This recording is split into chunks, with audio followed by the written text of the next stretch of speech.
Now it's interesting because in the original documents, which the full family found, one of the agreement was the name always stayed on the board. It would always say William Fold Talking Board Set.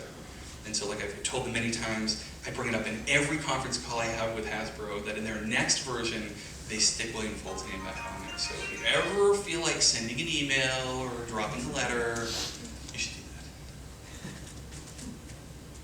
that. Another really bad movie that I will tell you about, and I'm not telling you about it so that you watch it, it's horrifying, and I mean like offensive and awful.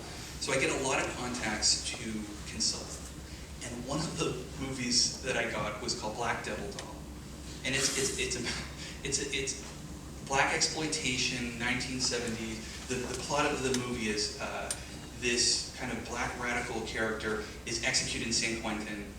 The woman is playing a Ouija board. Through the Ouija board, his soul comes out and makes this little devil doll. And he comes alive and he kills people. It's horrible and it's just really offensive.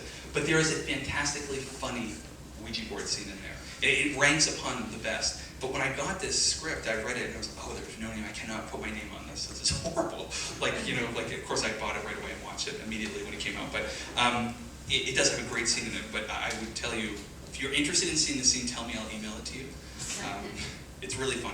Don't watch the whole movie. It's very offensive. Remember that if you do it. So in 2008 to 2010, Parker Brothers did something else. They had a new CEO, and he decided that the Ouija board is controversial and that could actually sell boards. Why are we not doing anything with advertising? I think, when was the last time anyone saw a advertisement on television for the Ouija board? Never. I think the 70s I remember seeing one. And so they decided they would make limited editions, exclusive. They did it with Toys R Us, and they made certain games pink. So we passed around that pink board. So they made a pink edition. It was one run. It lasted a couple years until it sold out. But it was really funny because I have an article here, and it hit, so February 6, 2010, this hit Fox News. Pink version of the popular Ouija board game has some critics seeing red. And basically, the article was that it was designed for young girls ages 8 and older, but some say the mysterious product is a dangerous spiritual game that opens up anyone, particularly Christians, to attacks on their soul. So now it was not only harmful and evil, it was particularly dangerous to Christians. That's kind of interesting since we're a largely Christian country. So anyway, it made Fox News. It lasted all of a week, this big hoopla. They had already stopped making it, but it just goes to show, I will say this. I called up all the different Toys R Us and asked them, completely sold out after that. That article hit and they had like tons of extras just gone. Like everyone wanted one. And as you saw the board, it looks like My Little Pony exploded all over it.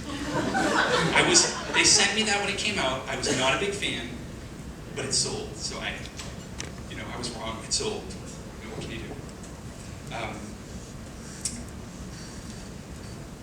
I do a lot of conferences with other paranormal shows that are on. So a lot of them, if you ever watch any of those shows like The Ghost Hunters or Paranormal State or Paranormal Adventure or Ghost Adventures, all of them, if you watch them, first say they go into a house and they say there's activity and they're like, did anyone play the Ouija board? That's it. That's the answer. It's an easy answer. I go to these things and I talk to people and I'm like, okay, they use something called like K2 meters that measure magnetic disturbances that are going on. And they use EVPs, which are electronic voice phenomena. So they use their recorders and they ask questions. And you might think these questions are actually kind of interesting. They ask questions like, who are you? Is there anyone there? Did you die here? Do you have a message for me? And I'm sitting there like, is this a Ouija board? Like, this is exactly what you'd ask them. And they're like, well, no, because like it just makes this device blink. I'm like, okay, I want everyone to think about this logically.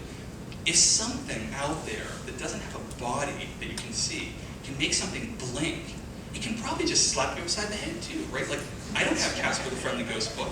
He didn't tell me what it can and can't do. But people look at it, well, it's a device, it's not what you Ouija board, you put your hands on.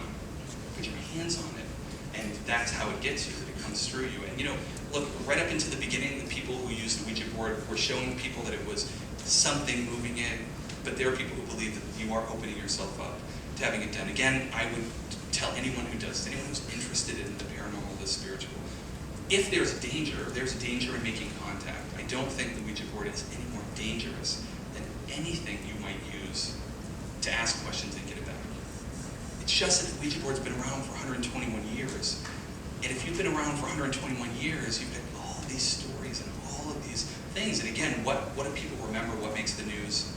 The Ouija board told me to kill my daddy, so I did. Not, the Ouija board told me where my ring was and I found it. Isn't that not a good story? No one cares.